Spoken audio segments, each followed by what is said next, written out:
Watch how this Tory MP delivered the most educational speech in the most funny way possible right inside the walls of Parliament. In a chamber often filled with dry debates and rehearsed lines, this moment stood out like a breath of fresh political air. With razor-sharp wit and unexpected humor, the MP broke down complex issues in a way that left even the speaker raising an eyebrow and the chamber chuckling. Before we continue, I have one small request. Please take a moment to like this video and subscribe to UK Watch Arena. It's completely free and it helps us keep bringing you the hard-hitting stories that matter. Let's watch this clip. And I am delighted to see the House so full for the adjournment debate, because I do want honourable members who are staying to remember who was here. And indeed, members in the public gallery might wish to take a note in their diary as well, because I hope that I'm going to, in some way, blow the House's mind with what I'm about to say, and sow a seed which is going to grow into something fantastic. Because what we're here to discuss is floating solar. Members will know that I'm the Member of Parliament for Spelthorne. I feel obliged to remind the House on regular occasions that Spelthorne is not in Lancashire, it is not in Lincolnshire, it is everything south of Heathrow until honourable members get to the River Thames. And honourable members around the House know my constituency well, because it is what they see when they take off from Heathrow Airport or when they land there. I was selected as the Member of Parliament for the candidate to be the Member of Parliament for Spelthorne 4 days into the general election. And having spent 25 years in the army, obviously I love a map. There's a very good saying that if you don't understand what's going on, get a bigger map. And so, of course, I looked at a map of Spelthorne and was very struck by these 4 massive blocks of blue. And so I looked into them, and these are 4 raised reservoirs which hold half London's drinking water. And being a practical person, I thought to myself, well, there's not many votes there. I secondly thought to myself, I can't really build any houses there, because Spelthorne is 67% greenbelt and water, and a large chunk of the rest of it is floodplain. And so it is very difficult to know what we might do in terms of meeting our housing targets. People get crammed onto the small islands where development can happen. But I was determined to find something to utilise the 2,000 acres of raised reservoir in my Spelthorne constituency. And I looked into it a little further and came upon the concept of floating solar. This is a terribly simple concept. You simply take solar panels, you attach them to plastic floats, you anchor those floats to the bottom of the reservoir, and you string some wires to take an AC current off the floating solar panels. The clever bits, really, in terms of intellectual property, are the anchors, because, as I'm sure honourable members across the House know, reservoirs generally tend to have about a metre that they vary in depth from time to time, and equally that reservoirs are drained and reassessed on about a 20-year rolling cycle. I wonder if you'd give way on I would be delighted to give way to my honourable friend. I thank my honourable and gallant friend for allowing me to intervene on this. We're told that there's nothing new under the sun, but actually I think he's describing something that ticks both of those boxes. It's quite remarkable. I learned much about reservoirs playing by the side of the scenic Penwyrran reservoir outside my hometown of Stranraer, but I also learned about it in the geography classes at Stranraer Academy, and it strikes me that one of the reasons that reservoir levels rise and fall is to do with evaporation, and obviously water is a precious resource. I wonder if there's anything in covering over these reservoirs. Does that actually help with evaporation? Well, my honourable friend preempts one of the many benefits that I'm going to highlight to the House in terms of floating solar, because he does remember his physics hires well, because the placing of floating solar reduces evaporation from that body that is covered by 70%. And given that the vast amount of water which is lost to evaporation on our reservoirs every year, if the government decides to pursue this at a grand scale, then we will be saving a great deal more water. The part of my coming here today is to speak to two large constituencies within this House. There are 543 constituencies which have reservoirs or man-made water in them. Similarly, we have countless members from across the House who have very difficult decisions to make about putting solar farms on good agricultural land. Yep. And essentially what has happened is that the whole discussion in this area has become a zero-sum game, a battle between the battle for food security and energy security. And there seems to be no way of unpicking that until now. Globally, floating solar has been put to practical application at large scale in China and in India and in Vietnam. And the UK was actually a leader in this, because on the Queen Elizabeth II reservoir in 2016, a grand technology demonstrator was put on and plugged in. It has been banging out 6.3 megawatts into Thames Water's own water treatment facility ever since. That is enough to power 2,000 homes. And given that it only covers less than 10% of that reservoir, I'm sure honourable members can see the vast potential. I want to talk about some of the benefits of floating solar, because they are legion. Firstly, and honourable members will have worked this out already, there is the removal of the opportunity cost of putting floating solar panels on Grade A agricultural land. Yeah. If you don't have to put it all over Lincolnshire, and you can put it on the reservoirs, then that land can be used for growing food. Would my honourable friend give way? I'd be delighted to give way. I'm very grateful to my honourable and gallant friend for giving way, and he's talking about the use of prime agricultural land, and food security is part of national security, as is energy security, as indeed is water security. But there is this huge trend, Madam Deputy Speaker, of prime agricultural land being devoted over to solar plants, including in my constituency of Epping Forest, a new plan about to go in for a 237-acre plot between Thornwood and Epping Upland. Would he agree with me? He's articulating today about alternatives to where solar panels can be placed. There are plenty of places up and down the land.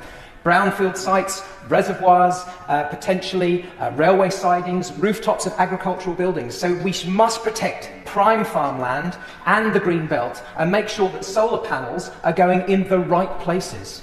I completely agree with my honourable friend, and it is, I hope, going to give hope across the House and therefore across the country that this alternative solution to putting solar panels onto Grade A agricultural land can be, to a certain extent, an answer to a maiden's prayer, because not only does it remove the opportunity costs of putting it on agricultural land, one of the beauties of floating solar is that it is twice as efficient as a land-based system.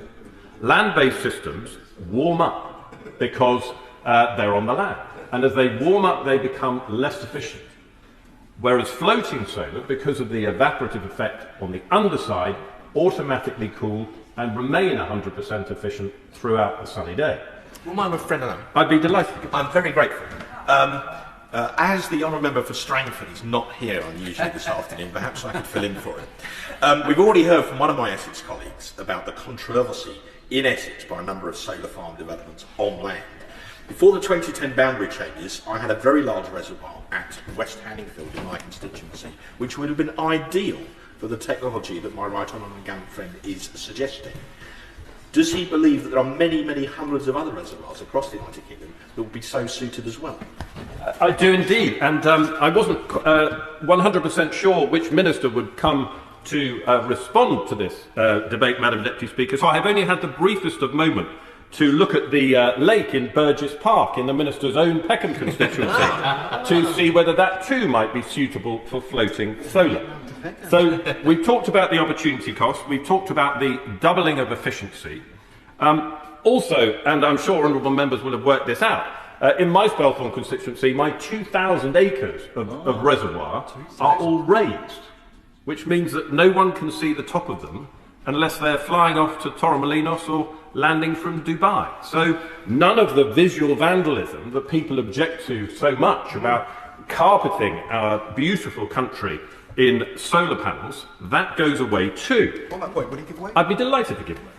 I thank my honourable and gallant friend for giving way on that point, and I must also declare that I do share an office with my honourable and gallant friend, and so I know an awful lot more about floating solar because he's so passionate about it. But as a result of that, I would also like to point out that in my own Huntingdon constituency, Grafton Water is the 8th largest reservoir in the country by volume and the 3rd biggest by area. And it is also a raised reservoir. And ironically, it is surrounded by solar panels in order to generate electricity that you can see from the ground. He obviously agrees with me that it would be a fantastic idea to use that enormous stretch of water to input some floating solar. Well, I'm very grateful to my honourable and gallant friend from Huntingdon for joining this merry band of evangelists for floating solar and seeking to get in on the ground floor with the inclusion of his own reservoir in his own constituency. Because within minutes, he's immediately seen the opportunity. And I congratulate him for that. I'd be delighted to give way to my honourable friend. Thank you to my honourable friend. I'm really happy to join this debate. It's not only amusing, it's very educational. But for me, I think it also is a matter of great concern for this country to conserve the water supply we have. And thereby, would you agree with me that it also stops the evaporation of water because of the direct sunlight is being avoided to hit the water, and it also conserves the water? The honourable member who I share the Defence Select Committee with makes a very important point. And actually, in terms of future-proofing the United Kingdom's water supply for increased temperatures, I understand that in Australia, for example, reservoirs are being very expensively covered with shade in order to reduce evaporation. And the honourable member might know that where a floating solar panel exists, that reduces evaporation by 70%, which in the case of the one on the Queen Elizabeth Reservoir is 100 tonnes of water a day. It's absolutely extraordinary. And so I know you're thinking, well, Lincoln, I mean, it couldn't get any better. But I have to tell the House that there are still some further benefits. So where these reservoirs are... More, I hear you cry. Where these reservoirs are owned by water companies, and water companies want to use the electricity themselves, there's no requirement for planning permission.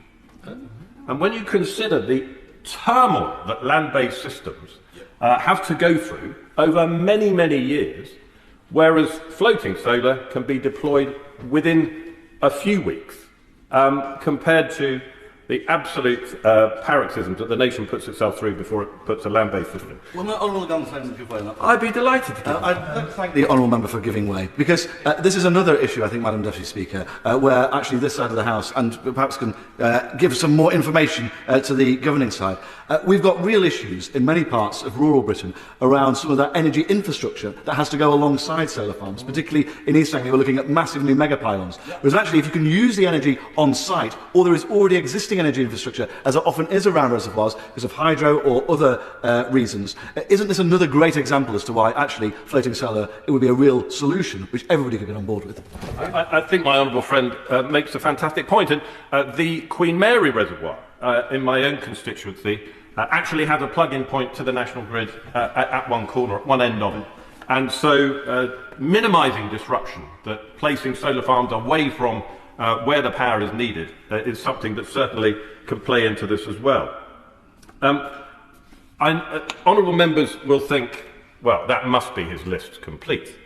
That must be all the benefits of floating solar, because there can't be any more.